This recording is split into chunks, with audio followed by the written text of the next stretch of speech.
Hello friend, आज हम बात करने वाले हैं class 4 maths ahead. Name of the chapter is time and exercise 11D। 11D में हम बनाने वाले हैं पार्ट 3, क्योंकि कुछ स्टेटमेंट क्वेश्चन थे वो रह गए थे, तो आज हम उनको कवर करेंगे स्टेटमेंट क्वेश्चन को। तो फटाफट से चलते हैं सॉल्व करने के लिए। क्वेश्चन नंबर 4, ठीक है, एक्सरसाइज 11D का कौन सा क्वेश्चन है? Question number 4, Ruhi was completing a painting. ठीक है, रूही क्या कर रही थी? Completing a painting. She started at 9:30 AM and finished at 3:45 PM। ठीक है, she started 9:30 AM and finished 3:45 PM। How long does she take to finish the painting? ठीक है, आपको क्या करना है? You will check out the important things. क्या है? आपको स्टार्टेड टाइम पता है एंड फिनिशिंग टाइम पता है, and what they are asking she take to finish the painting, how much time. ठीक है, ये पूछ रहे हैं इलेफ्ट टाइम या फिर टाइम ड्यूरेशन। टाइम ड्यूरेशन कैसे निकालते हैं? हमें पता है, जो गिवन टाइम होते हैं, जो फिनिशिंग टाइम होता है उससे स्टार्टिंग टाइम को माइनस कर देते हैं। आपका कौन सा आता है? Time duration. ठीक है, तो सॉल्व करते हैं कॉपी में। ठीक है, क्वेश्चन नंबर 4 भी लिखेंगे हम। सॉल्यूशन क्या है? Painting started time how much? 9:30 AM। ठीक है, it's given and finishing time is 3:45 PM। She takes time to finish painting means क्या हो जाएगा? इलेप्स टाइम और टाइम ड्यूरेशन। हमें क्या निकालना है कि पेंटिंग को फिनिश करने में कितना टाइम लगा, उसको हम बोल सकते हैं टाइम ड्यूरेशन, और साथ में हम उसको क्या बोल सकते हैं? इलेप्स टाइम भी बोल सकते हैं। ठीक है, हाउ वी विल, हम कैसे करेंगे? सबसे पहले तो वी विल काउंट। अगर AM लिखा हुआ है इट मीन्स ये क्या है? फॉर्मेट कौन सा है? 12 आवर्स का फॉर्मेट है।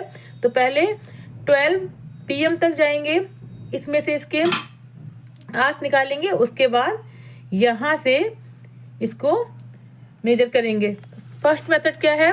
First method, according to first method क्या हो जाएगा? 9:30 to 12 PM। हम PM भी लिख सकते हैं, इधर वी कैन राइट PM और यहाँ पर नून। ठीक है, आफ्टरनून हो जाएगा।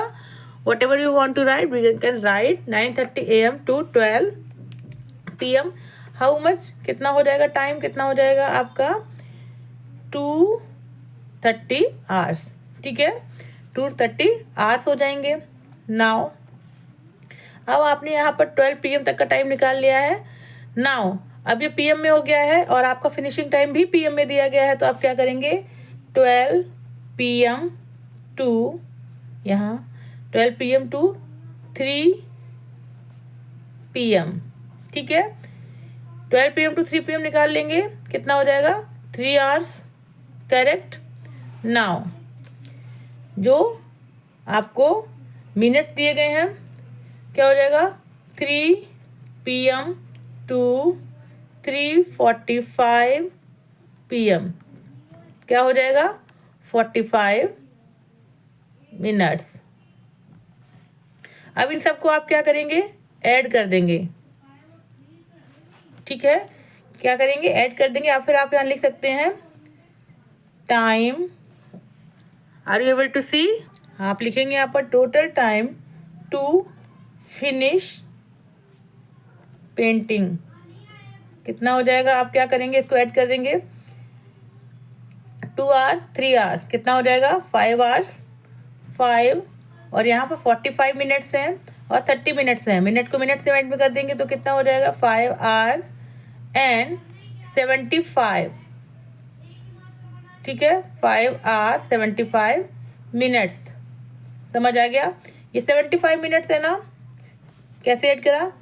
0 + 5 5, 3 + 4 7 हो गया। ठीक है, 75 मिनट्स आपको पता है 60 मिनट्स में होता है 1 आवर इक्वल टू 60 मिनट। तो 75 मिनट्स कितना हो जाएगा? क्या हो जाएगा आपका? 1 आवर प्लस कितना मिनट्स रह जाएगा इसमें? 15 मिनट्स। ठीक है, तो इस 1 आवर को यहाँ पर ऐड कर देंगे तो आपका टोटल टाइम आ जाएगा 6 आवर एंड मिनट्स कितना हो जाएगा? 15 minute. This is your answer. समझ आया आपको कैसे निकालना है? अगर आपको PM एंड AM दिया गया है तो आप क्या करेंगे, पहले 12 तक पहुंचेंगे क्योंकि 12 आवर्स का फॉर्मेट होता है, ठीक है।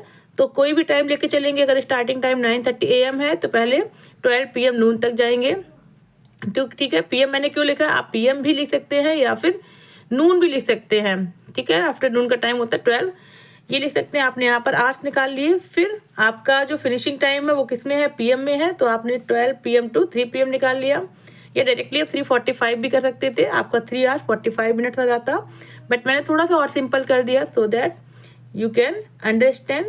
फिर क्या करा, total time to finish painting, इन सारे टाइम को मैंने क्या किया, ऐड कर दिया। और ऐड करने के बाद अगर आपके मिनट्स मोर देन 60 होते हैं तो आप उसमें क्या करते हैं, आर में कन्वर्ट करके टोटल टाइम निकाल लेंगे। Got it.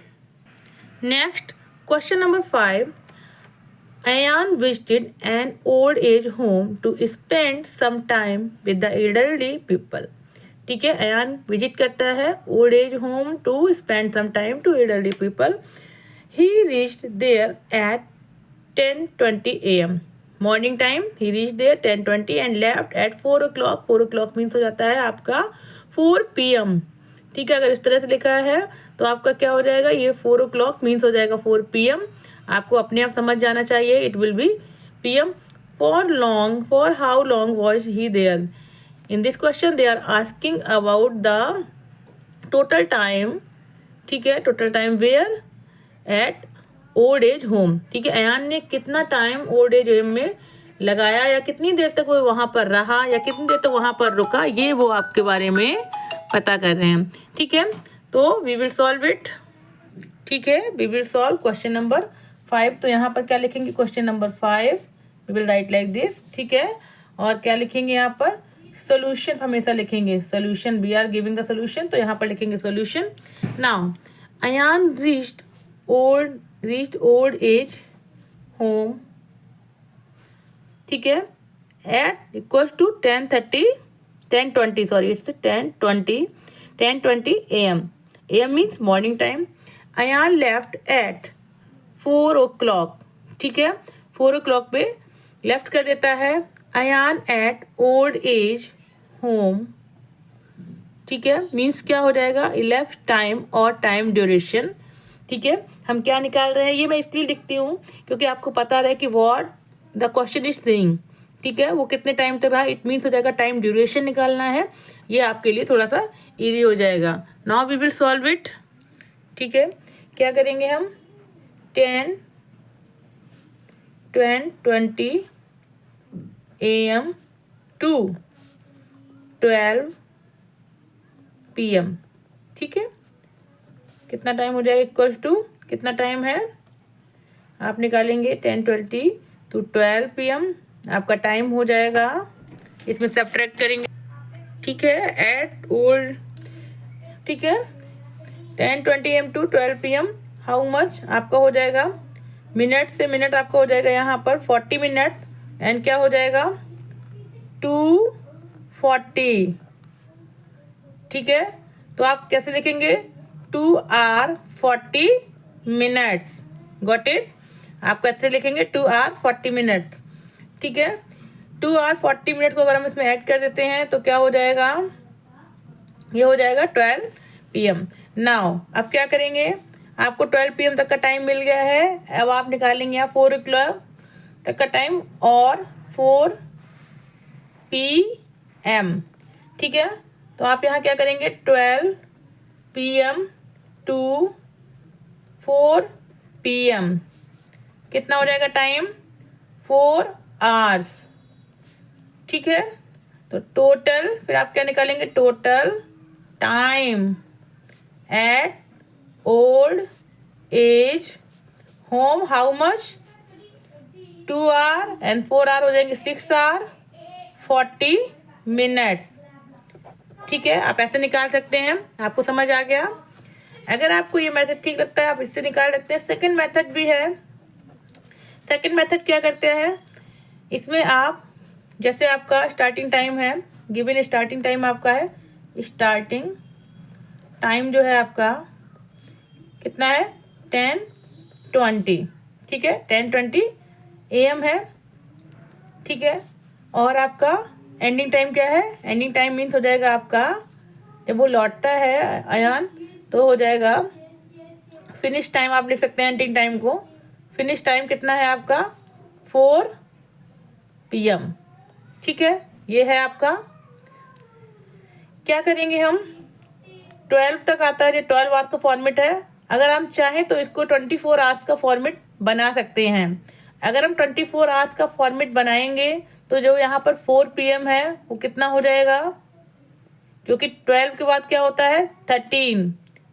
ठीक है, 1 PM होता है आपका 13, 2 PM होता है आपका 14, 3 PM होता है आपका 15, 4 PM होता है आपका 16। Got it? ठीक है, आगे यहाँ पर इनको हम लिखते हैं आवर्स में। ठीक है, आप आवर्स में ऐसे लिखते हैं। जो यहाँ पर 10:20 AM है इसको भी हम डायरेक्टली आवर्स में ही कर लेंगे। क्या हो जाएगा? 10 hour 20 minutes। ठीक है, अब आपके दोनों जो हैं उनका फॉर्मेट सेम हो गया है, मिनट्स एंड आवर्स का हो गया है। तो आप कैसे निकालेंगे यहाँ पर? Total duration. ठीक है, कैसे निकालेंगे टोटल ड्यूरेशन? कैसे निकालेंगे आप? जो आपका एंडिंग टाइम है कितना है, पहले आप लिखेंगे आवर्स, मिनट्स। एंडिंग टाइम कितना है आपका? 16 hours 00 minute। और यहाँ पर है आपका 10 hours 20 minute। ठीक है, यहाँ से 1 hour ले लिया तो यहाँ हो जाएगा 60, 60 - 20 40। ठीक है, यहाँ बचेगा 15। कितना बचेगा? 15। ठीक है, तो कैसे निकालेंगे? ठीक है, यहाँ पर बचेगा 15, 15 माइनस, ये निशान करेंगे, साइन बनाएंगे माइनस का या नेगेटिव, ये हो जाएगा 5 hour 40 minutes। ठीक है, दिस इज योर आंसर। ये आपका क्या हो जाएगा? दिस इज योर आंसर हो जाएगा 5 hour 40 minutes। ठीक है, ये आपका आंसर हो जाएगा। बट आपका आंसर यहाँ पर दिखा रहा है 6 hour 40 minutes। No, it should be same. तो हमने यहाँ कोई ना कोई मिस्टेक की होगी। देखते हैं, 10:20 AM to 12 PM।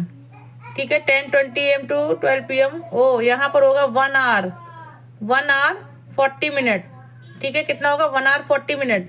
और फिर 12 PM to 4 PM 4 hour। तो जब इन दोनों को ऐड करेंगे 1 hour + 4 hour, ये हो जाएगा आपका 5 hour। ठीक है, ये हो जाएगा 5 hour। कुछ इस तरह की सिली मिस्टेक्स हो जाती हैं, आप उनको क्रॉस चेक करिए। ठीक है, और इट्स बेटर, अगर आप चाहते हैं कि आपको क्वेश्चन गलत ना हो तो you can do by both method. आप उनसे चेक भी कर सकते हैं। अगर हम यहाँ पर चेक नहीं करते तो हमारा आंसर गलत ही होता। ठीक है, now we will solve question number 6। We will solve question number 6। ठीक है, क्या है क्वेश्चन नंबर 6? क्वेश्चन नंबर 6 से Kirti takes a flight from Delhi to Kolkata. ठीक है, it start from Delhi at 7:40 AM। कब स्टार्ट होती है दिल्ली से? 7:40 AM means morning. And the duration of the flight is 2 hour 10 minutes। ठीक है, ठीक है, and the duration of the flight is 2 hour 10 minute। यहाँ पर इन्होंने क्या दिया है? ड्यूरेशन दिया है, मीन्स कि दिल्ली से कोलकाता आने में जितना भी टाइम लगता है इन्होंने आपको दे दिया है, that is 2 hour 10 minutes। At what time does she reach Kolkata? ठीक है, तो question is asking at what time does she reach Kolkata means finishing time. इन्होंने क्या दिया है आपको? ड्यूरेशन दिया है और फिनिशिंग टाइम पूछा है। ठीक है, कैसे पता है चलेगा हमको ड्यूरेशन है? ठीक है, वन मोर थिंग इज है, जब इस तरह से लिखा हो 2 hour 10 minutes, क्योंकि जब भी हम ड्यूरेशन निकालते हैं वो AM PM में नहीं होती है, वो हमेशा आवर्स एंड मिनट्स में होती है। ठीक है, तो यहाँ पर आपको ड्यूरेशन दी है and what time does she reach Kolkata. इसमें क्या करना पड़ेगा? जब हम टाइम ड्यूरेशन पूछते हैं तो क्या करते हैं? फिनिशिंग टाइम से स्टार्टिंग टाइम को क्या करते हैं? सब्ट्रैक्ट करते हैं या काउंटर स्टेप करके निकालते हैं, बट सब्ट्रैक्शन होता है वहाँ पर। लेकिन जब they asking the finishing time, it mean जो ड्यूरेशन है और जो स्टार्टिंग टाइम में ड्यूरेशन टाइम अगर ऐड कर देते हैं तो वहाँ पर आपका फिनिशिंग टाइम आ जाता है। ठीक है, करेक्ट। तो सॉल्व करते हैं इस क्वेश्चन को। ठीक है, आपने यहाँ पर लिख लिया क्वेश्चन नंबर 6 सोल्यूशन में क्या है, Kirti flight starting time 7:40 AM. Okay, time duration of flight is given 2 hours 10 minutes. At what time she reached Kolkata? They are asking at what time she reached Kolkata means finishing time. ये क्या पूछ रहे हैं, finishing time. ठीक है, the question is asking. Now what we will do? क्या करेंगे हम, ठीक है, तो फिनिशिंग टाइम निकालने के लिए क्या करेंगे, जो गिवन टाइम है आपका स्टार्टिंग टाइम यहाँ लिखेंगे एंडिंग या फिर और finishing time equals to 7:40 AM plus 2 hours 10 minutes. ठीक है, 2 hours 10 minutes क्या हो जाएगा, इन 2 hours को और 10 minutes को इसमें ऐड कर देंगे, 7:40 प्लस 2:10. ठीक है, यहाँ हो जाएगा 50, यहाँ हो जाएगा 7 + 2 9. ठीक है, यहाँ पर 9 आ रहा है। अब आप यहाँ पर देखेंगे जो फिनिशिंग टाइम होता है या एंडिंग टाइम होता है वो भी सेम फॉर्मेट में ही लिखते हैं। तो आप यहाँ पर क्या लिखेंगे, AM. गॉट इट, क्या लिखेंगे, AM. ठीक है, तो क्या हो जाएगा, at what time she reached Kolkata, तो आप पूरा लिखेंगे, आंसर में आपको प्रॉपर लिखना पड़ेगा। She reached Kolkata at when 9:50 AM. This is your answer. समझ आ गया आपको इस तरह से निकालना है कि ड्यूरेशन को उसमें ऐड कर देंगे, लेकिन आपको format you will write there format. ठीक है, और आपको ऐसे आंसर देना है। Next, now question number 7. Question number 7A से find the number of days between April 12 and June 5. ठीक है, finding the number of days between April 12 and June 5. आप क्या करेंगे, और first you will get out the number of April and number of days in April and number of days in June. अप्रैल में कितने होते हैं, 30 एंड जून में कितने होते हैं, वो डेज निकाल लेंगे आप और उसको सब्ट्रैक्ट करने के बाद आपको आंसर आ जाएगा। चलो सॉल्व करते हैं इसको।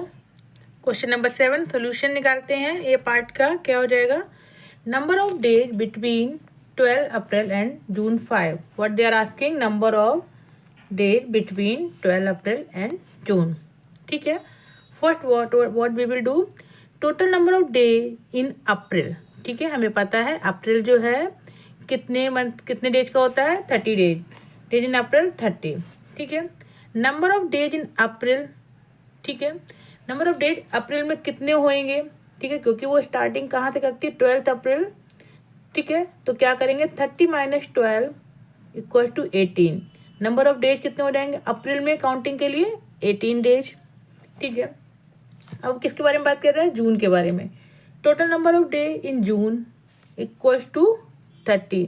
जून में कितने डेज होते हैं, जून में होते हैं 30 डेज.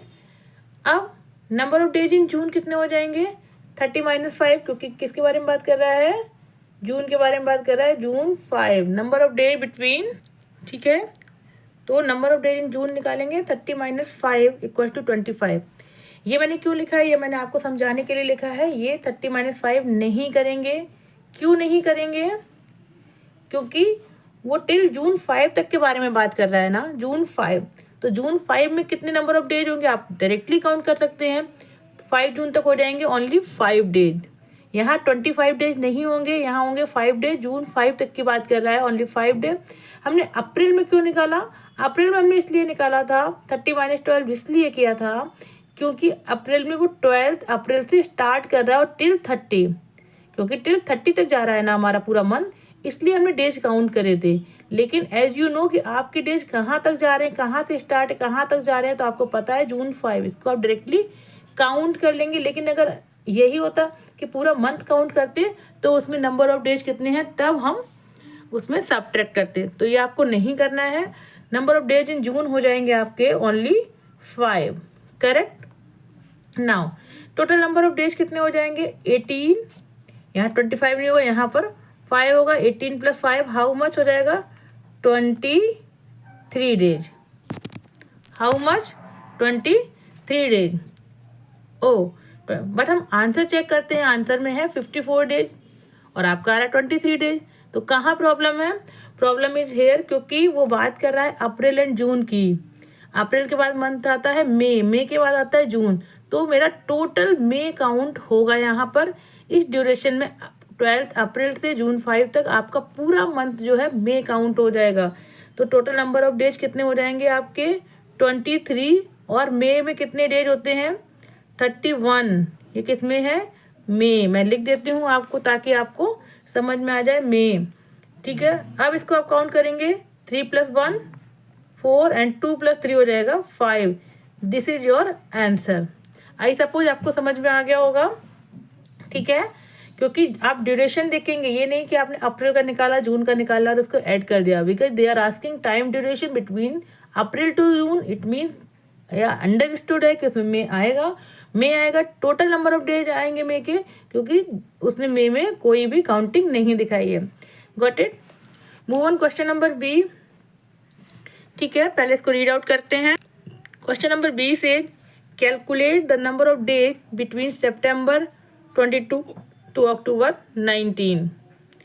September 22 to October 19, सितंबर के बाद क्या आता है अक्टूबर, ठीक है। तो आपको डायरेक्टली यहाँ से मंथ डेज निकालने होंगे और उसको ऐड करना है, ठीक है। Do it now. How we will solve it, number of days between September 22 to October 19 they are asking, okay, what we will do, total number of days in September 30 होते हैं as we know, remaining days in September कितने days हैं, तो हो जाएगा 30 और date क्या है सितंबर की -22 विल बी क्या हो जाएगा, कितने डेज रहेंगे 8 डेज, ठीक है। Now total number of days in October we know 31, remaining days in October निकाल लेते हैं, ठीक है। कैसे करेंगे आप 31 - 19 करेंगे, no we will not do. क्यों नहीं करेंगे हम, क्योंकि यहाँ पर उसने अक्टूबर 19 ऑलरेडी दे रखा है, अक्टूबर 19 ऑलरेडी दे रखा है, इट मीन्स ये डायरेक्टली 19 हम लिख देंगे डेज, ठीक है। Total number of days in between September 22 to October 19 हो जाएंगे 8 + 19, दिख रहा है आपको, तो हो जाएंगे 8 + 19 कितना हो जाएगा 27 days. Got it, this is your answer, this is your, ठीक है। मैं कभी कभी कुछ मिस्टेक जानबूझ के भी करती हूँ ताकि आपको समझ में आ जाए कि कौन सी मिस्टेक करनी है कि नहीं करनी है, ठीक है। अगर मैं यहाँ पर आपको इस तरह से बताया, क्योंकि जब मैंने बोला कि मंथ कंप्लीट हो जाता है तब आप सब्ट्रैक्ट करिए, क्योंकि वो आपका आंसर सही हो जाएगा। अगर हम ऐसे भी काउंट करें 22 के बाद कितने डेज बचते हैं, तो आप ऐसे करेंगे 23, 24, ऐसे आप फिंगर्स पे काउंट करके भी करेंगे तो भी आपका 8 निकल आएगा। बट सिंपल सी बात है, अगर आपको मंथ एंड हो गया है तो आप डायरेक्टली उसमें उस डेट से सब्ट्रैक्ट कर दीजिए। लेकिन कोई न्यू मंथ है और उसमें आपको डेट दे रखी है, तो इट मीन्स उसमें कितने डेज होंगे यू विल नो, तो आपको पता है, इसलिए मैं ऐसी चीज़ें आपको करके दिखा देती हूँ ताकि आपको कोई भी कंफ्यूजन ना रहे। चलते हैं नेक्स्ट क्वेश्चन पर। Question number 8 is saying Jasmine is going to visit her granny at Ajmer. Where is Jasmine is going? Ajmer to meet her grandmother. ठीक है।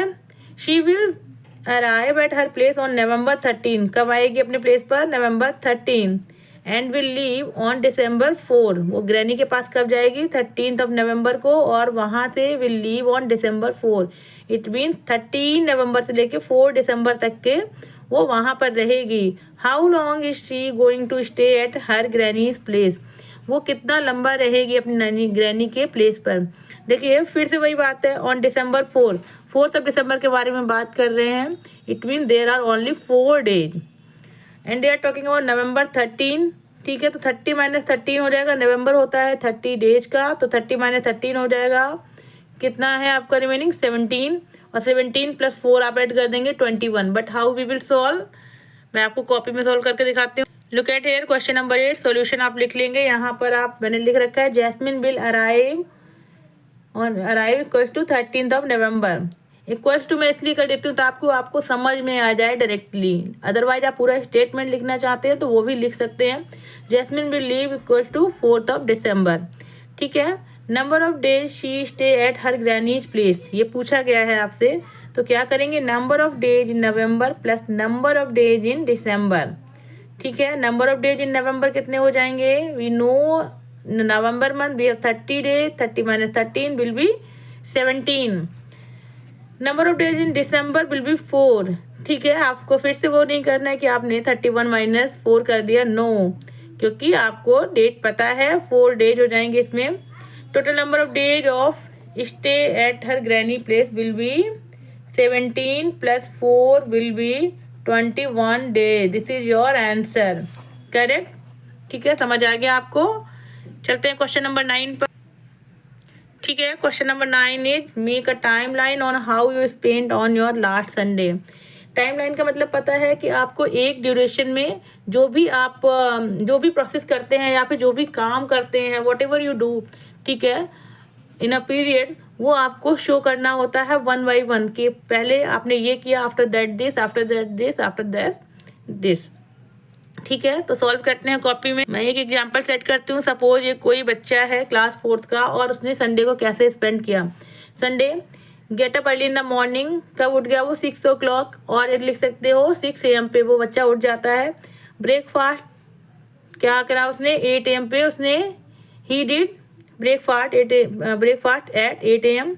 टीवी कब स्टार्ट करी उसने, 10 AM to 11 AM, it means उसने 1 hour TV देखी Sunday को।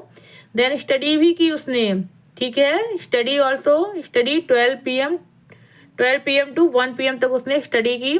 Then he went mall equals to 2 PM to 6 PM तक वो मॉल में था। कितने आवर्स, 4 hours के लिए हो गया वो मॉल में था। स्लीपिंग टाइम 10 PM, और 10 PM पे वो सो गया। तो टाइम लाइन में कुछ इस तरह से बनाते हैं। लुक एट हियर, क्या है टाइम लाइन में किस तरह शो करते हैं। इस तरह से आपने एक लाइन बनाई, दोनों तरफ एरो लगाए, और ये आपका ड्यूरेशन हो जाएगा। तो सबसे पहले आपने क्या किया था, वेकअप टाइम, वेकअप आप यहाँ लिख देंगे वेकअप 6 AM। फिर क्या किया आफ्टर दैट, पहला वर्क क्या हो गया, ये हो गया। सेकंड उसने क्या किया, ब्रेकफास्ट 8 AM। देन टीवी कब देखी उसने, 10 AM। फिर क्या किया, स्टडी 12 PM। देन मॉल, क्या किया, मॉल कब गया, 2 PM। And one thing is left here, sleeping time. तो आपने क्या किया, एक किस तरह से एरो लगाया, और यहाँ पर आपने जो आपकी लास्ट एक्टिविटी थी संडे की वो भी लिख दिया आपने यहाँ पर, स्लीपिंग टाइम क्या हो जाएगा आपका, 10 PM। ठीक है, इस तरह से आप इवेंट को मैनेज करते हैं। ठीक है, this is a timeline of Sunday you well spend on. ठीक है, इस तरह से आपको बनाना है। चलते हैं क्वेश्चन नंबर 10 पे। First read question number 10। Make a timeline of some of the major achievement of ISRO means Indian space research and organisation. ठीक है, एज गिवन हेयर, एक टाइम पीरियड के दौरान 1975 से 2008 तक इन्होंने बताया, दे टॉक अबाउट इसरो। क्या किया, 1975 में first Indian satellite Aryabhata launched. 1975 में इसरो ने क्या लॉन्च किया था, आर्यभट्ट सैटेलाइट। देन 2019 में चंद्रयान 2 लॉन्च किया। 2003 में चंद्रयान 3 लॉन्च किया। ठीक है, 2013 में मंगलयान मार्स ऑर्बिटर मिशन को लॉन्च किया। 2008 में चंद्रयान 1 लॉन्च किया। Now how you will do it, आपको कैसे करना है इसको, ठीक है। मैं आपको यहाँ समझा देती हूँ, आपको अपने आप से ये करना है, ठीक है। I will not do it, ठीक है। अगर आपको नहीं समझ में आता you can comment me, I will do it for you, but मुझे लगता है I suppose you can do by your self. कैसे करना है देखिए, सबसे पहले तो आपको देखना है स्टार्टिंग टाइम क्या है, सबसे पहले इधरों ने क्या करना स्टार्ट किया और सबसे एंडिंग क्या है। तो सबसे पहले क्या किया, 1975 को आप यहाँ लिखेंगे। 1975 में वॉट एवर इजरो डू, क्या किया इजरो ने, आप जो भी इसकी एक्टिविटी है 1975 की एक्टिविटी को यहाँ लिखेंगे। 1975 के बाद क्या किया, 2008, कौन सा ईयर पहले आता है, 2008 आएगा 1970 के बाद, 75 का, ठीक है। फिर क्या आएगा, 2008 के बाद पहले आएगा 2013, 13 के बाद क्या आएगा 2019, और 2019 के बाद आ जाएगा 2023। आपको ऐसे नहीं करना है कि आप 1975 यहाँ लिखा, 19 का यहाँ लिख दिया, 23 का यहाँ लिख दिया, ये no, you will do it step by step. पहले क्या हुआ, उसके बाद क्या हुआ, उसके बाद क्या हुआ, गॉट इट। तो आपको यहाँ पर टाइमलाइन में ये जो दिए गए हैं बॉक्सेस, इसको अकॉर्डिंग टू दिस यहाँ पर लिखना है 1975 का, फिर 2008 में क्या हुआ, ठीक है। कैसे करेंगे आप, इंक्रीजिंग ऑर्डर में, ओके, ठीक है। तो यहाँ पर आपका एक्सरसाइज 11D फिनिश हो जाता है, और मुझे लगता है कि टाइम का मैंने आपको करा दिया है जितनी भी एक्सरसाइजेज हैं। फिर भी अगर आपको टाइम के बारे में कुछ भी कोई भी क्वेश्चन पूछना है, यू कैन कमेंट मी, ठीक है, आई विल डू। और अगर आपको मेरा पढ़ाना अच्छा लगता है, आपको मेरे वीडियो पसंद आते हैं, तो please subscribe, like and share with your friend. मिलते हैं नेक्स्ट वीडियोज में। और अगर आपको कोई भी स्पेशल चैप्टर या कोई भी आपको स्पेशल एक्सरसाइज बनवानी है, प्लीज़ कमेंट में, I will try to do on the priority basis, ठीक है। तो मेरे चैनल को लाइक करिए, सब्सक्राइब करिए, और मिलते हैं नेक्स्ट वीडियो में। तब तक के लिए बाय।